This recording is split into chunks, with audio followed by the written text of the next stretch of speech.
우리는 꺾이지 않는 마음이라는 주제를 가지고 주의 말씀을 함께 듣도록 하겠습니다.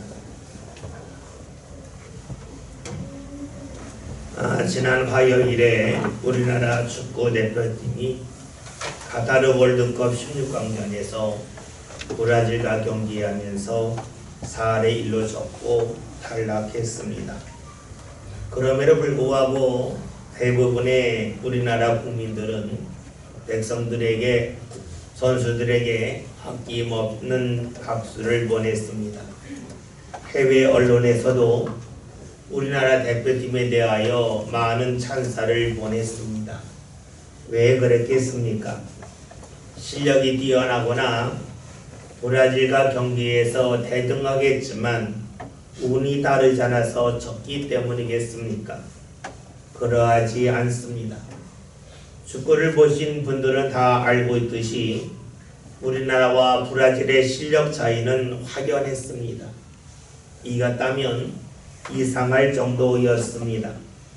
그럼에도 불구하고 해외 언론에서 우리나라 대표팀을 향하여 찬사를 보낸 이유가 무엇이겠습니까? 경기 후반전 추가 시간이 얼마 남지 않았을 때에 우리나라는 4대1로 지고 있었고 경기 결과가 뒤바뀔 가능성은 전혀 없었습니다. 경기장에 있는 브라질 선수들도 알았고 우리나라 선수들도 다 알고 있었습니다. 이쯤 되면 대부분의 선수들은 경기력이 크게 떨어집니다. 이미 경기가 끝났다고 여기기 때문이죠. 몇 분 남지 않았을 때에 브라질의 공격수인 히살리송이라고 하는 선수가 공을 지니고 있었습니다. 그 선수는 빨리 시간이 지나갔으면 좋겠다 하면서 축구할 때에 대강하고 있었습니다. 그런데 그를 마크했던 김민재 선수가 달려왔습니다. 히살리송이 그 순간 김민재 선수의 눈빛을 보면서 깜짝 놀랐습니다.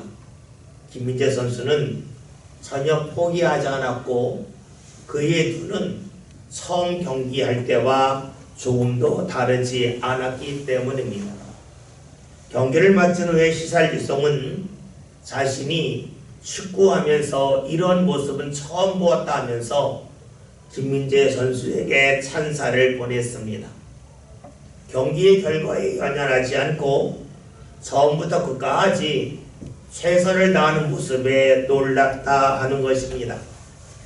경기에서는 자신들이 이겼지만 축구를 대하는 진지함에서는 우리나라 선수를 자신들이 당해낼 수 없었다고 고백을 했습니다.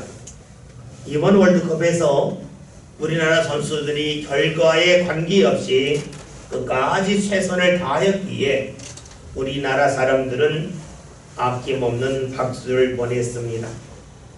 이번 월드컵에 출전한 선수들의 모습을 대변해주는 말이 있습니다. 지난주죠.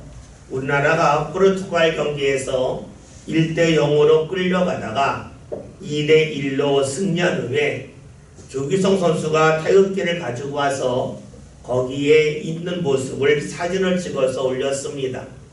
태극기에는 그가 쓴 글이 있었습니다. 맨 위에는 영어로 Impossible is nothing이라는 말입니다. 불가능이 없다는 것이었죠. 그리고 태극기 왼편에는 Never give up이라고 영어로 썼습니다. 결코 포기하지 말라고 썼죠. 그리고 태극기 하단에는 한글로 이렇게 썼습니다. 중요한 것은 꺾이지 않는 마음, 이렇게 썼습니다. 조기성 선수가 쓴 글 중에서 사람들이 주목한 것은 하단에 한글로 쓴 말입니다. 중요한 것은 꺾이지 않는 마음이란 글귀입니다. 수많은 사람들이 그가 올린 사진에 있는 글, 즉 꺾이지 않는 마음이라고 하는 단어에 글자에 사람들이 주목을 했습니다. 한 언론사에서는 2002년 우리나라가 월드컵을 치르면서 이탈리아와의 경기에서 꿈은 이루어진다라고 하는 글귀를 써서 사람들의 마음을 울렸다면 20년이 지난 2022년도의 월드컵에서는 중요한 것은 꺾이지 않는 마음이라는 글귀가 사람들의 마음을 사로잡았습니다. 꺾이지 않는 마음이라는 말은 조기성 선수가 처음으로 사용한 말은 아닙니다. 이 말의 유래는 이렇습니다. 올해 10월 9일에 게임 대회가 있는데 리그 오브 레전드라고 하는 그런 게임이 있는데 월드 챔피언십 경기가 있었습니다. 이 경기에서 DRX 팀의 첫 스테이지는 패배였습니다. 그 경기가 끝난 후에 그 팀의 선수인 김혁규 선수는 쿠키뉴스의 문대찬 기자와 인터뷰를 했습니다. 문대찬 기자가 김혁규 선수에게 인터뷰하면서 이 라운드에 무엇을 유효될지 대하여 물었습니다. 그래서 김혁규 선수가 이렇게 말했습니다. 저희가 저희 플레이하는 것이 중요하고 오늘 지기는 했지만 저희끼리만 안 무너진다면 충분히 이길 수 있을 것 같아요 라고 말했습니다. 이 말을 듣고 문대찬 기자가 무너지지 않는다는 표현을 꺾이지 않는다라고 제목을 올렸습니다. 그래서 마음이 무너지지 않는다고 하는 것을 마음이 꺾이지 않는다라고 글을 썼습니다. 이 말이 사람들의 뇌리에 꽂혔습니다. 꺾이지 않는 마음, 즉 마음이 무너지지 않으면 된다고 하는 그 글귀가 수많은 사람들의 마음을 사로잡은 것이지요. 조기성 선수가 태극기에 중요한 것은 꺾이지 않는 마음이라고 썼는데 사람들이 왜 이 말에 주목을 하겠습니까? 그 이유는 꺾이지 않는 마음은 축구할 때만이 아니라 우리가 무엇을 하든지 중요하다는 것을 알기 때문입니다. 꺾이지 않는 마음을 다른 말로 한다면 마음이 무너지지 않는다는 것이요 열심을 잃지 않는다는 말입니다. 오늘 우리 사회에서 꺾이지 않는 마음이 중요하다는 말이 부각되는 이유가 무엇이겠습니까? 이 말이 우리에게 필요하기 때문입니다. 다시 말하면 우리나라 사람들은 요즘 마음이 꺾일 때가 너무나 많다 하는 겁니다. 사는 것이 어렵고 하는 일이 잘 되지 않기 때문에 열심을 내었지만 그 열심을 중도에 포기하고 싶습니다. 마음이 자꾸만 꺾인다는 것입니다. 그런 우리들에게 조규성 선수는 포르투갈과의 힘든 경기에서 우리나라 선수들이 끝까지 열심을 다하여 꺾이지 않는 마음을 보여주었듯이 힘든 상황에 있는 우리들에게도 꺾이지 않는 마음을 가지고 살라고 말하고 있습니다. 그러기에 그 말, 중요한 것은 꺾이지 않는 마음이라는 말은 오늘 우리들에게 위로가 되고 우리가 그 말을 기억하며 살고자 합니다. 축구대표팀이 월드컵 경기에서 꺾이지 않는 마음을 갖고 90분 내내 열심히 뛰었습니다. 그러면 우리 여기서 한 가지 질문할 것이 있습니다. 축구 경기를 인생의 축소판이라고 말할 수가 있겠지만 과연 인생과 같다고 말할 수 있겠느냐 하는 것입니다. 축소판이라는 말에는 동의하지만 같다고 말하지는 아니합니다. 왜 그럴까요? 축구보다 우리의 삶은 훨씬 더 복잡하기 때문입니다. 우리는 꺾이지 않은 마음이 중요함을 합니다. 그렇게 살아야 함도 합니다. 그러나 아는 것과 사는 것이 같은 것은 아닙니다. 우리가 사용하는 말 중에 임계점이라는 말이 있습니다. 임은 임한다고 하는 뜻이고 즉 가깝다는 뜻이죠. 계는 경계라는 말입니다. 점은 지점을 말하죠. 그러니까 임계점이라고 하는 것은 어느 경계에 가까운 지점을 말합니다. 물을 생각해 봅시다. 물은 0도에 썰고 100도에서 끓어 수증기가 됩니다. 그러니까 1도부터 99도까지는 물의 모습이 액체입니다.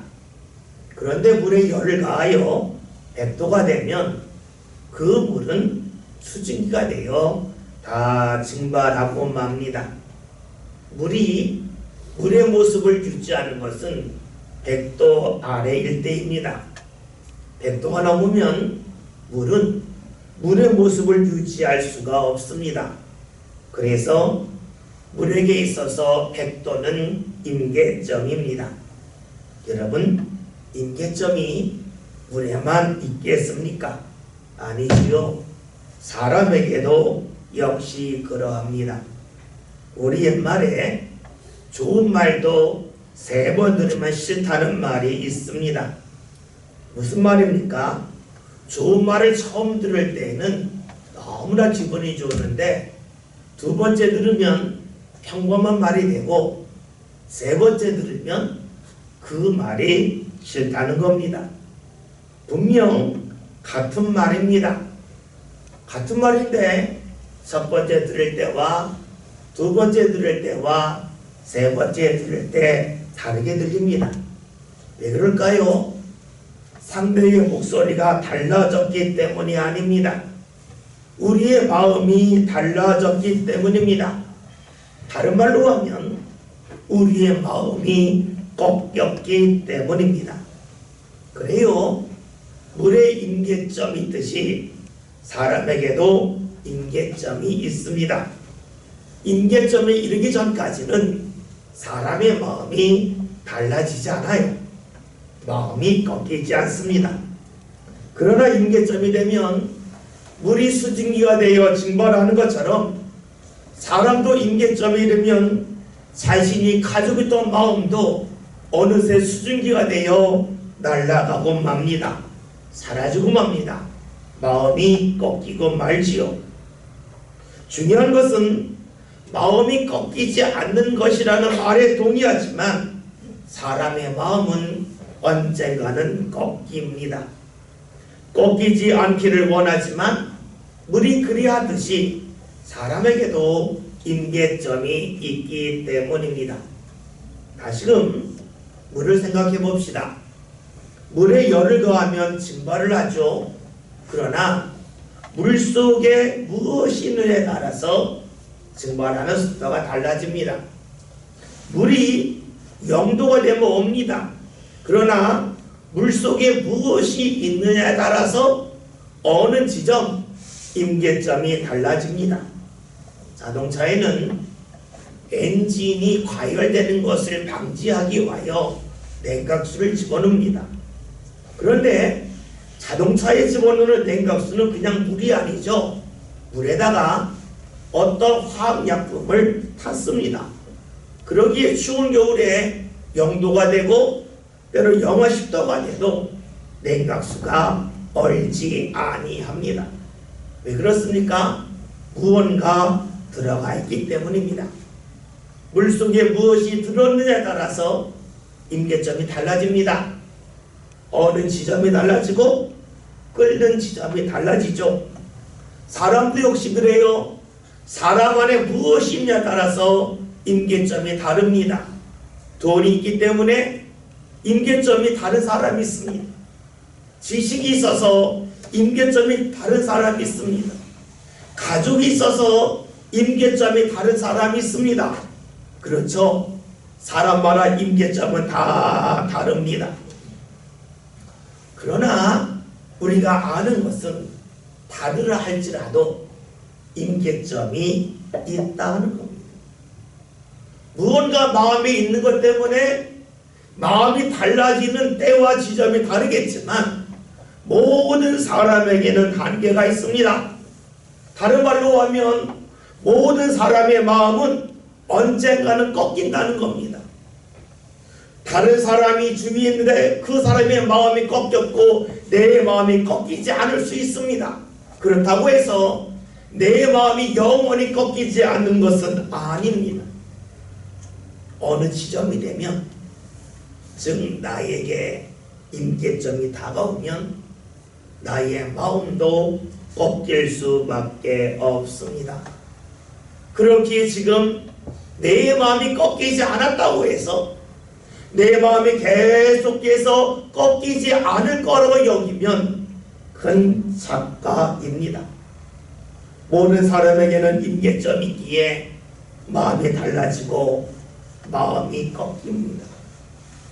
마음이 달라지는 것을 우리는 변심이라고 말합니다. 마음이 꺾여서 변심하면 일어나는 일이 무엇입니까? 약속을 깨뜨립니다. 사람이 마음이 달라지지 않는다면 약속을 깰 이유가 없습니다. 마음이 달라지기에, 변심하기에, 사람의 마음이 꺾였기에 사람들은 약속을 하지만 약속을 지키지 못합니다. 약속을 지키지 못할 때 일어나는 것이 무엇일까요? 그것은 다른 사람과의 갈등입니다. 또 다른 말로 하면 죄입니다. 그렇죠? 우리가 약속을 어깁니다. 사람과의 약속을 어기고 법과의 약속을 어깁니다. 그러면서 우리는 죄를 범합니다. 그렇다면 우리는 지금까지 들은 말씀을 이렇게 정리할 수 있습니다. 모든 사람은 꺾이지 않는 마음이 중요함을 알지만 사람마다 다 임계점이 있기 때문에 언젠가는 마음이 꺾인다는 겁니다. 마음이 변한다는 겁니다. 약속을 어긴다는 겁니다. 그래서 죄를 범합니다.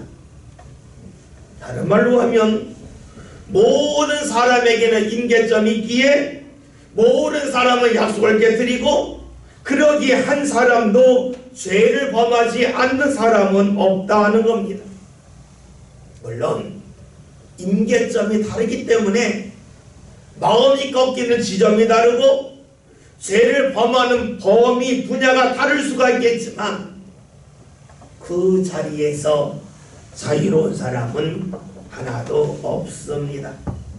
그런데 사람은 착각을 하죠. 자신의 임계점을 모르거나 자신에게 아직까지 임계점이 다가오지 않았기 때문에 자신의 마음은 꺾이지 않을 거라고 여기며 살고 있습니다. 그런 우리에게 성경은 우리에게 알려주고 있습니다. 사람에게 중요하게 여기는 것이 꺾이지 않은 마음이지만 꺾이지 않은 마음을 갖고 살아가는 사람은 하나도 없다고 하는 것을 분명하게 알려주고 있습니다. 성경에 나오는 사람들의 특징을 한마디로 말하면 무엇입니까? 임계점을 경험하면서 마음이 꺾였다는 겁니다. 임계점에 이르기 전까지는 약속을 지키고 그리고 변함없는 모습으로 살아가는 것처럼 보였지만 임계점에 도달하면 모든 사람이 마음이 꺾였고 약속을 깨뜨렸고 죄를 범하는 죄인임을 분명하게 알려주고 있습니다. 성경에는 위대한 일을 한 사람들이 많이 등장합니다. 그러나 그 모든 사람의 특징은 한결같이 어느 순간에는 마음이 꺾였다 하는 겁니다. 그 중에 한 사람이 모세입니다.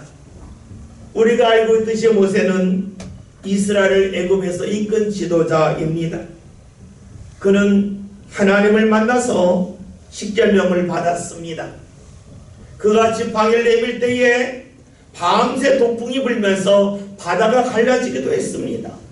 그리고 그가 지팡이로 반석을 쳤지만 물이 솟아나는 역사가 나타났습니다. 그런 모세이지만 그는 하나님이 그의 조상인들에게 약속해준 땅에 들어가지 못했습니다. 왜 그랬겠습니까? 민수기 20장을 보면 이스라엘 사람들이 광야에 있으면서 끊임없이 불평과 원망이 사라지지 않습니다. 물이 없다고 불평하는 이스라엘 앞에서 하나님이 말씀하시죠. 네가 바위를 향하여 명하면 바위에서 물이 날 거다. 주의 말씀을 들었습니다. 그러나 모세는 하나님의 말씀을 듣고 이스라엘 사람을 보는 순간에 분노가 치밀었습니다. 전혀 변하지 않는 이스라엘 사람들, 끝없이 불평과 원망만을 하는 이스라엘 사람들을 보면서 그는 임계점에 도달했습니다. 그래서 그는 하나님의 말씀대로 반석을 향하여 명하지 아니하고 반석을 지팡이로 쳤습니다. 바위를 지팡이로 쳤습니다. 임계점에 있는 순간에 그는 하나님을 잊어버렸습니다. 그런 모세는 결국 약속의 땅에 들어가지 못하지요. 모세만 그런 것이 아닙니다. 이스라엘 사람들이 자신들의 역사상 최고의 왕으로 여기는 다윗도 크게 다르지 않습니다. 다윗은 하나님과 함께하는 가운데 모든 전쟁에서 승리하면서 수많은 은혜를 경험했습니다. 하나님은 그에게 수많은 물질도 부어주셨고 수많은 사람을 만날 수 있는 은혜를 허락해 주셨습니다. 그런 다윗이지만 그는 홀로 있을 때에 자신의 부하의 아내를 탐했습니다. 아주 짧은 시간이지만 다른 여자를 보고 마음이 뺏겼습니다. 자신도 모르게 자신의 정욕에 끌림을 받습니다. 한순간에 그의 마음이 꺾였습니다. 성경에 나오는 모든 사람의 특징이 무엇입니까? 어느 순간에 마음이 꺾였다는 겁니다. 마음이 꺾이지 않아야만 알았지만 마음이 꺾이지 않는 사람은 한 사람도 없습니다. 구약에 나오는 사람만 그럴까요? 신약에 등장하는 사람들도 다르지 않습니다. 예수님의 제자 중에서 가장 열심히 있는 제자는 베드로입니다. 예수님께서 잡히시기 전에 제자들에게 말씀하셨죠. 너희가 오늘 다 나를 버리고 도망갈 거다. 베드로가 이야기합니다. 모든 사람이 다 주를 버릴지언정 저는 끝까지 지키겠습니다라고 말하죠. 그러자 예수님이 베드로에게 말씀하십니다. 오늘 밤에 닭이 울기 전에 네가 나를 3번 부인할 거란 말씀하시자 베드로가 자신감 있게 말하죠. 저는 주님과 함께 죽을지언정 부인하지 않겠습니다 했습니다. 베드로는 용감한 사람입니다. 그래서 대제사장이 무리들을 보내어서 예수님을 잡아오려고 할 때에 그는 홀로 칼을 뽑고 그들과 싸웠습니다. 끝까지 목숨을 다하여 예수님을 지키고자 했습니다. 그런 베드로이지만 예수님이 잡히시자 그는 한 계집종 앞에서 말하죠. 나는 예수를 모른다고 맹세합니다. 그리고 저주까지 했습니다. 그의 마음이 꺾였습니다. 성경은 우리에게 알려줍니다. 사람들은 중요한 것은 꺾이지 않은 마음임을 알고 있지만 결국에는 꺾인다는 것입니다. 지금 꺾이지 않았다고 해서 앞으로를 계속해서 꺾이지 않을 거라고 여기지 말라고 말씀해주고 있습니다. 지금 꺾이지 않는 이유는 우리에게 아직 임계점에 이르지 못한 상태가 있기 때문이지요. 그렇습니다. 사람은 임계점에 이르면 누구나 변합니다. 사람이 변한다고 하는 것을 다른 말로 하면 무엇일까요? 사람은 믿을 대상이 아니라는 겁니다. 임계점에 이르면 변하는데 우리는 상대의 임계점을 몰라요. 언제 변할지 몰라요. 그러니 사람은 믿을 수가 없습니다. 사람이 믿을 수 있는 대상이 아니라고 그러면 이런 질문하는 분들이 있어요. 우리가 사람들과 같이 살아가는데 사람이 믿을 대상이 아니라고 말한다면 결국 교회에서 불신을 조장하는 것 아닙니까? 라고 말할 수 있습니다. 그런데 여러분 잊지 마합시다.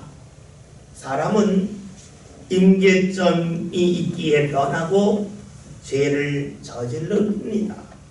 그러기에 믿을 대상이 아닙니다. 그러면 사람은 어떤 대상입니까? 믿을 대상이 아니요 사랑해야 할 대상입니다. 성경은 사람들의 임계점을 끊임없이 알려주고 있습니다. 그러면서 사람을 믿으려 하지 말고 사람을 사랑하라고 말합니다. 우리가 살아가면서 다른 사람과 왜 갈등합니까? 이유는 사람을 모르기 때문입니다. 다른 사람은 내가 믿을 대상이 아니요 사랑해야 될 대상입니다. 그런데 사랑의 대상을 믿으려 합니다. 그러나서 말하죠. 이럴 줄 몰랐다고 말합니다. 여러분 왜 그런 말합니까? 상대를 믿었기 때문이에요. 상대를 잘 몰랐기 때문입니다. 토마토를 생각해 봅시다. 여러분 토마토를 맛있게 먹으려면 어떻게 먹어야 됩니까? 제가 어렸을 때 기억은 토마토를 썰어서 설탕에 재워서 아주 달게 먹는 것이었습니다. 그것이 가장 맛있게 가장 좋게 먹는 것이었습니다. 그런데 과학이 발달하면서 토마토를 가장 맛있게 가장 영양가 있게 먹는 방법을 우리에게 알려주고 있습니다.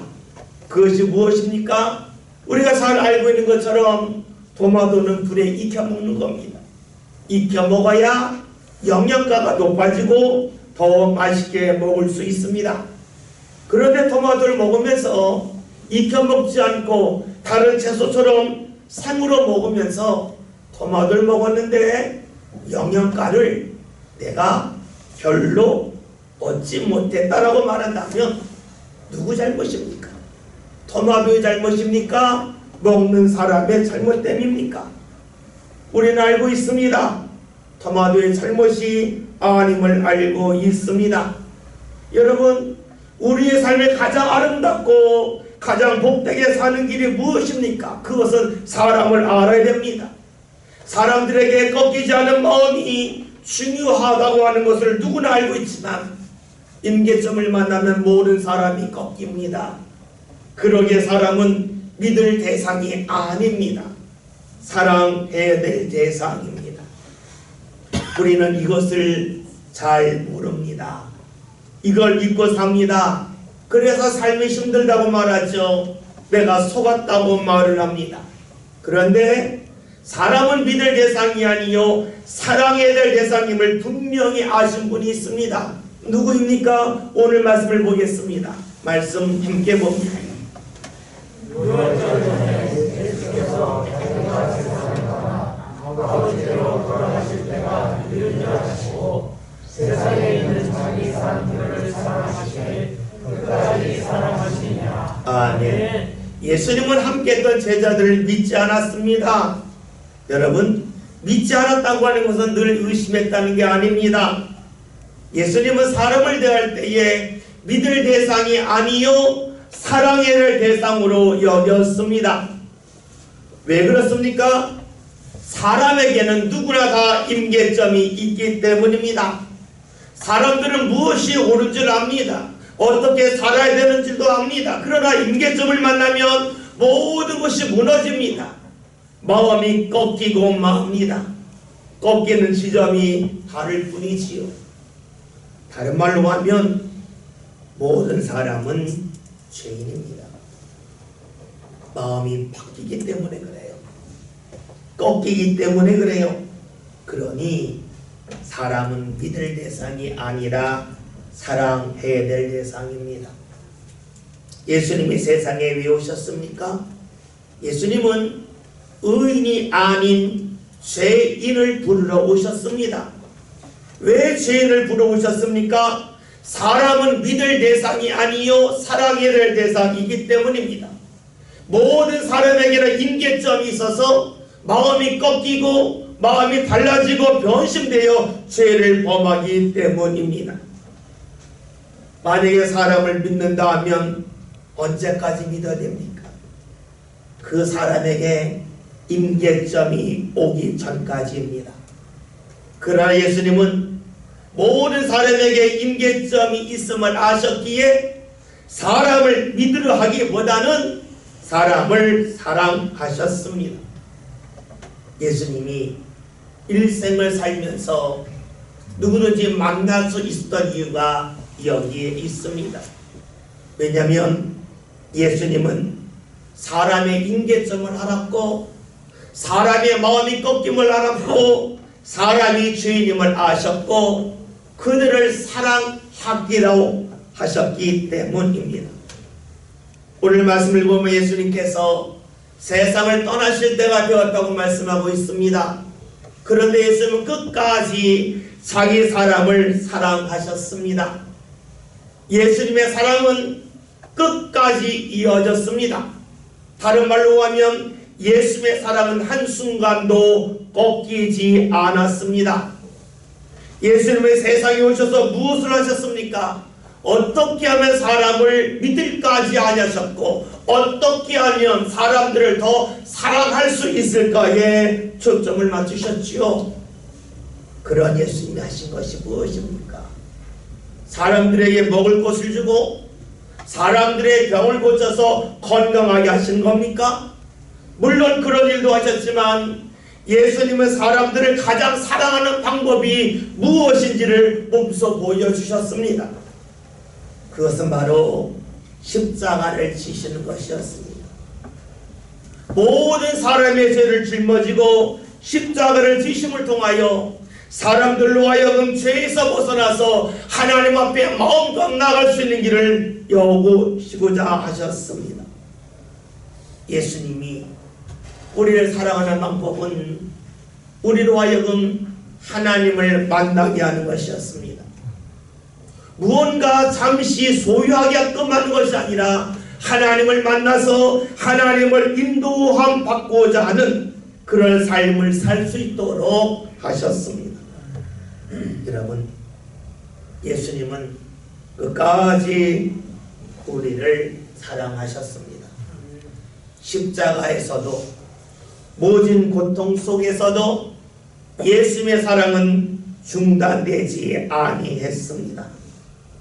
우리들은 꺾이지 않은 마음이 중요함을 알지만 그 중요함을 안다고 해서 그렇게 살지는 못합니다. 우리의 마음은 번번이 꺾입니다. 꺾이지 않는 마음은 오직 예수님에게만 있습니다. 예수님의 사랑은 한순간도 꺾이지 않습니다. 오늘 우리의 모습에 관계없이 주님의 사랑은 여전히 꺾이지 아니합니다. 우리가 잘못된 일을 했다 할지라도 사람들이 우리에게 손가락질한다 할지라도 주님의 사랑은 결코 꺾이지 아니합니다. 우리가 왜 주님을 사랑하는 데서 멈추지 않고 믿습니까? 그 이유는 주님의 마음은 꺾이지 않기 때문입니다. 이게 성탄절이 2주 앞으로 다가왔습니다. 예수님이 세상에 오신 성탄절 얼마 남지 않았죠. 왜 오셨습니까? 우리를 사랑하기 위함입니다. 우리의 모습에 관계없이 사랑하고자 오셨습니다. 그 예수님은 오늘 우리들의 모습에 관계없이 우리를 끊임없이 사랑하십니다. 사랑하는 마음이 결코 꺾이지 아니합니다. 그러기에 저와 여러분이 주님을 바라보고 주님의 탄생을 기뻐하며 반기는 것이지요. 여러분, 우리는 꺾이지 않은 마음이 중요함을 알지만 그렇게 살 수 없습니다. 그러기에 죄인입니다. 그런 죄인인 우리를 사랑하신 예수님, 그 사랑은 변함이 없습니다. 주님의 마음은 꺾이지 않죠. 꺾이지 않는 마음을 갖고 우리를 사랑하시는 주님을 향하여 우리의 삶의 발걸음을 옮겨갑시다. 그리고 그 주님이 오신 성탄절을 기쁨으로 맞이하는 저와 여러분이 다 될 수 있기를 주의 이름으로 기원드립니다. 기도합니다. 하나님, 오늘